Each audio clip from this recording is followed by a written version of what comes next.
আসসালামু আলাইকুম রহমতুল্লাহি ওবরাকাতুহ। আশা করি সবাই আল্লাহর রহমতে ভালো আছেন। আলহামদুলিল্লাহ, আমিও আল্লাহ তাআলার রহমতে ও দয়া ভালোই আছি। গত পর্বগুলোতে আমরা এস এম চেনার আলামত এবং এস এম কাকে বলে, ফেইল চেনার আলামত এবং ফেইল কাকে বলে ওইটা নিয়ে আলোচনা করছিলাম। আজকের পর্বে আমরা শিখব তাহকিক করার নিয়ম সম্পর্কে একটু বিস্তারিত শিখব। তো গত পর্বে আমরা শিখেছিলাম এস এম মানে নাম, যে কোনো নামকে এস এম বলে। এস এম এর আলামত তিনটি: শব্দের প্রথমে আলিফ লাম, শেষে তানবিন, কারো নাম। এরপরে ফেইল মানে কাজ, যে কোনো কাজকে ফেইল বলে। যেমন আমারা ইয়ামুরু, ওই যে আমরা শব্দগুলো শিখছি। ইয়াকুলু, ফেইল।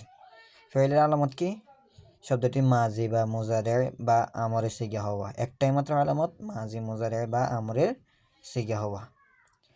তো এখন স্ক্রিনের সামনে দেখতে পাচ্ছেন আমি একটি কবিতা লিখেছি, তাহকিক করার নিয়ম শিরোনামে একটি কবিতা লিখেছি। এই কবিতাটি আমাদেরকে কি করবে? এই কবিতাটি আমাদেরকে তাহকিক করার সময় অনেকটাই সাহায্য করবে। কিভাবে? আমরা একটু বিস্তারিত যখন আলোচনা করব তখনই জানতে পারবো। এখন কথা আর না বাড়িয়ে আমরা প্রাথমিক আলোচনা চলে যাই। এখানে আমি কবিতার নাম দিয়েছি তাহকিক করার নিয়ম। কবিতার নাম তাহকিক করার নিয়ম। হ্যাঁ, প্রথম কথা হচ্ছে কবিতাটা আগে মুখস্থ করা লাগবে। প্রথম কাজই হচ্ছে কবিতাটি মুখস্থ করা। এই ঘরের মধ্যে আবদ্ধ কবিতাটি মুখস্থ করে ফেলা। আমার সাথে সাথে পড়বেন, আর না হলে নিজে নিজে অবশ্যই মুখস্থ করে ফেলবেন। এস এম হলে লাগবে 3, ফেইল হলে 7। আবার বলছি, এস এম হলে লাগবে 3, ফেইল হলে 7। তাহকিক করব এইভাবে যতটুকু সম্ভব। তাহকিক করব এইভাবে যতটুকু সম্ভব। এস এম হলে লাগবে 3, ফেইল হলে 7। তাহকিক করব এইভাবে যতটুকু সম্ভব। কবিতাটি মুখস্থ হয়েছে? যদি কবিতাটি মুখস্থ হয়ে থাকে তাহলে আপনি সামনে আগাবেন। যদি কবিতাটি মুখস্থ না হয়ে থাকে তাহলে সেম এভাবে রাখিয়ে একটি স্ক্রিনশট দিয়ে নেবেন।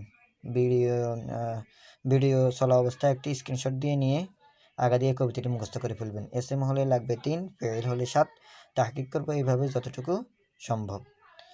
এভাবে লেখার পরে কবিতাটি যখন মুখস্থ হবে তখন আস্তে আস্তে নিচের দিকে আগাইবেন। এখানে আমি লিখছি পরবর্তী আলোচনা। যারা এই কবিতাটি মুখস্থ করবে তাদের জন্য পরবর্তী আলোচনা। এই যে তাহকিক করো, এগুলো কিন্তু পরবর্তীদের জন্য। আমি আবারও বলছি, যারা এই কবিতাটি মুখস্থ করবে তাদের পরবর্তী কাজ হচ্ছে এটাই। কিন্তু কবিতা এটি মুখস্থ হয় নাই, আপনি এগুলোতে গেলে পরিপূর্ণ বুঝতে পারবেন না। তাই আমি রিকোয়েস্ট করব, আগে প্রথমে কবিতাটি মুখস্থ করে ফেলবেন। এবারে আসি আমরা তাহকিক করো। এখানে বলছে প্রথম, এখানে বলছে এই যে আমরুন শব্দ একটা আছে দেওয়া, এগুলো তাহকিক করতে। রসুলুন এটা তাহকিক, দাখলা তাহকিক, কলামুন তাহকিক, ইয়াজকুরু তাহকিক, নাফিআতুন তাহকিক, বাদ্দালা তাহকিক। এগুলোর কি করো? তাহকিক করো। এখন আসুন আমরা প্রথম কাজ। আমি প্রথম ভিডিওগুলোতে বলছিলাম বা প্রাথমিক আলোচনা বলছিলাম, আমাদেরকে প্রথমে যে শব্দটি দেওয়া থাকবে এই শব্দটি এস এম না ফেইল, আমরা প্রথমে এটা বাইর করে ফেলি। আচ্ছা, আমরা খেয়াল করি তো, আমরুন শব্দটা কি এস এম না ফেইল? শব্দের শেষে তানবিন আছে, তাহলে এটা কি এস এম না ফেইল? অবশ্যই এস এম। রসুলুন শব্দের শেষে কি আছে বলেন তো? তানবিন আছে, সুতরাং এটা এস এম। দাখলা এই শব্দের প্রথমে কি আলিফ লাম আছে? আলিফ লাম আসেনি? নাই। শব্দের শেষে তানবিন দুই জবর দুই পেশ আছে? নাই। দাখলা কি কারো নাম? উত্তর কারো নামও নয়, তাহলে এটা কি এস এম? না, এটা এস এম না, বরং ফেইল। হ্যাঁ, এরপরে কলামুন শব্দের শেষে কি আছে? তানবিন, সুতরাং এটা এস এম। ইয়াজকুরু শব্দের প্রথমে আলিফ লাম নাই, শব্দের শেষে তানবিন নাই, কারো নামও নয়, সুতরাং এটা এস এম নয়, বরং ফেইল। আমি আবার বলতে দিতেছি, আমরা জানি কালিমা 3 প্রকার, এস এম, ফেইল, হরফ। আর বেশিরভাগ সময়ই বেশিরভাগ বলতে 90 থেকে 95 ভাগই আসে তার কি তাহকিকগুলো এসএম এবং ফেইল থেকে। হরফ কোনো তাহকিকে স্বাভাবিকভাবে আসে না। ঠিক আছে? নাফিয়াতুন এই শব্দটিকে এসএম না ফেইল? শব্দের শেষে তানবিন আছে, বলে ফেলেন এটা এসএম না ফেইল? এই যে তানবিন আছে, তাহলে এটাও এসএম। বাদদালা শব্দের প্রথমে আলিফ লাম নাই, শেষে তানবিন নাই, কারো নামও না, সুতরাং এটা ফেইল। তাহলে আমরা পাইলাম কি ফেইল 1টা 2টা 3টা আর এসএম 1টা 2টা 3টা 4টা। দেখছেন? এবার আসেন, প্রথমে আমরা বুঝছিলাম এটা এসএম, এটা এসএম, এটা ফেইল, এটা এসএম, এটা ফেইল, এটা এসএম, এটা ফেইল। এখন তো আর মুখস্থ করার দরকার নেই, এটা যা আপনি এসএম ফেইল নির্ণয় করা শিখে গেছেন। হ্যাঁ, এবার শেখার পরে আপনার কাজ, এবার মিলেন। এসএম হলে লাগবে 3। এবার আপনি আপনার কবিতায় যান। এসএম হলে লাগবে 3, ফেইল হলে 7। তাহকিক করবো এভাবে যতটুকু সম্ভব। তো আমরা খেয়াল করি, এসএম হলে কোশ্চেন না ওই লাগবে 3, এসএম হলে লাগবে 3। এখন প্রশ্ন জাগে কি বারে বারে বলতেছে এসএম হলে লাগবে 3, কোন 3টা জিনিস লাগবে বা কি 3টা জিনিস এমন কি লাগবে এটা? এগুলো তো মনে প্রশ্ন জাগতেছে, তাই না? হ্যাঁ, উত্তর চলে আসতেছে নিচে, আমরা দিতেছি। এসএম হলে লাগবে কি? আমাদের প্রশ্ন এসএম হলে কি লাগবে? প্রশ্ন আপনাদের মনে এই প্রশ্নটাই তো ঘুরপাক খাচ্ছিল। এখন আমি এই প্রশ্নটির উত্তর দিব। এসএম হলে লাগবে কি? আমরা ওই বলছি এসএম হলে লাগবে 3, তাহলে 3টি জিনিস লাগবে। কয়টি জিনিস? 3টি জিনিস। 1 নম্বরে এই যে এসএম শব্দটি দাঁড়িয়ে আছে, আমরুন, এটা একটা এসএম। এসএম শব্দটি দাঁড়িয়ে আছে না? শব্দটিকে এক বচন না বহু বচন এটা লিখিয়ে নেবেন। শব্দটি এক বচন বা বহু বচন লেখা। 2 নম্বর কাজ বিপরীতকরণ। এক বচনে থাকলে বহু বচনে, বহু বচনে থাকলে এক বচনে, উল্টা পাল্টা করে এলাম আর কি। এক বচনে থাকলে বহু বচনে, বহু বচনে থাকলে এক বচনে। 3 নম্বর কাজ অর্থ লিখে দিম, শেষ। খুব সহজ না? 1 নম্বরে শব্দটি এক বচন বা বহু বচন লেখা, 2 নম্বরে বিপরীতকরণ, 3 নম্বরে অর্থ। মুখস্থ করে ফেলবেন। এই 3টে এসএম এর ক্ষেত্রে লাগবে। এটাকে আমরা আরবিতে এইভাবে বলবো। 1 নম্বরে ওয়াহিদ অথবা জমা। ওয়াহিদ মানে এক বচন, জমা মানে বহু বচন, এটা লিখে নিলাম। 2 নম্বরে আমরা তাবেদিল করুন, তা বা দাল ইয়া লাম, তাবদিল মানে হচ্ছে বদল করা, পরিবর্তন করা। ঠিক আছে? হ্যাঁ। 3 মায়না। এই 3টা জিনিস লাগবে এসএম এর তাহকিকে, শেষ।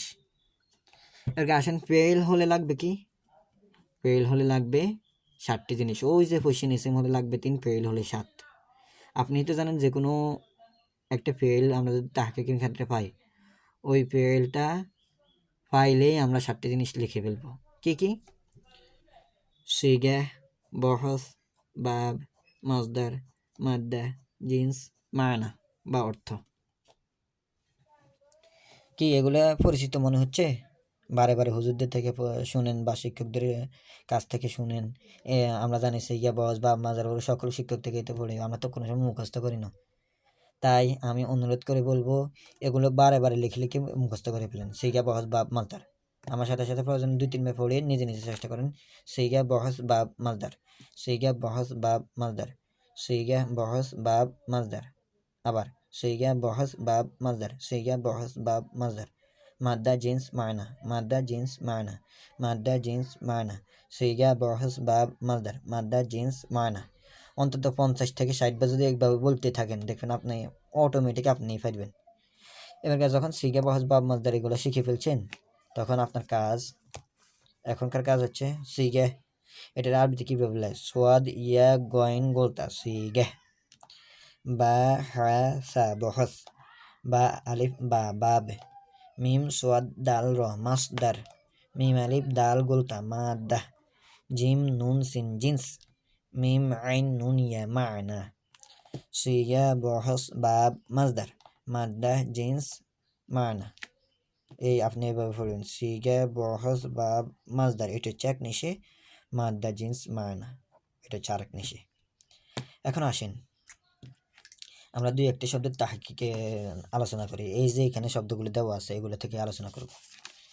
যেমন এখানে আমরুন একটি শব্দ দেওয়া আছে, আর এটা হচ্ছে এসএম এরটা, আর পেয়েদের আমরা একটা নিব দাখলা। আমরুন আর দাখলা আমরা এই দুইটা তাহকিক করব আজকে।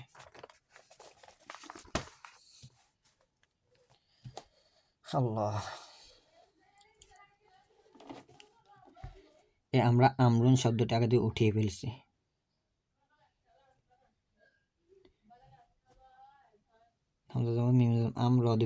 আমরুন। আচ্ছা বলেন তো, আমরুন শব্দটিকে আমরা ওই এসএম না পেরিল পাইছি? এসএম, দুই পেশ আছে না শব্দ শেষে তানবিন, তাহলে এসএম। এসএম হলে এবারকে বলেন তো কয়টি জিনিস লাগবে? তিনটি জিনিস। এসএম হলে লাগবে তিন, হ্যাঁ, তিনটি জিনিস। এক নম্বরে শব্দটিকে অহেদ না জমা। আপনার কি মনে হয় আমরুন শব্দটিকে অহেদ না জমা? আমরুন শব্দটি হচ্ছে অহেদ, শব্দটি অহেদ। আচ্ছা বলেন তো, এটা যদি অহেদে থাকে, এবার অহেদে থাকলে জমা, জমাতে থাকলে অহেদ, তাহলে আমরা এটা জমা লেন লাগবো, অহেদ। জমা হয়েছে আমরুনের জমা উমুরুন, উমুরুন। বা আওয়ামিরুন শব্দ, এটার বহু বচন হয় অনেক সময়, আওয়ামিরুন।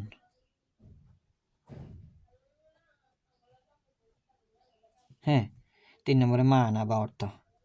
আমার মানে হচ্ছে আদেশ করা।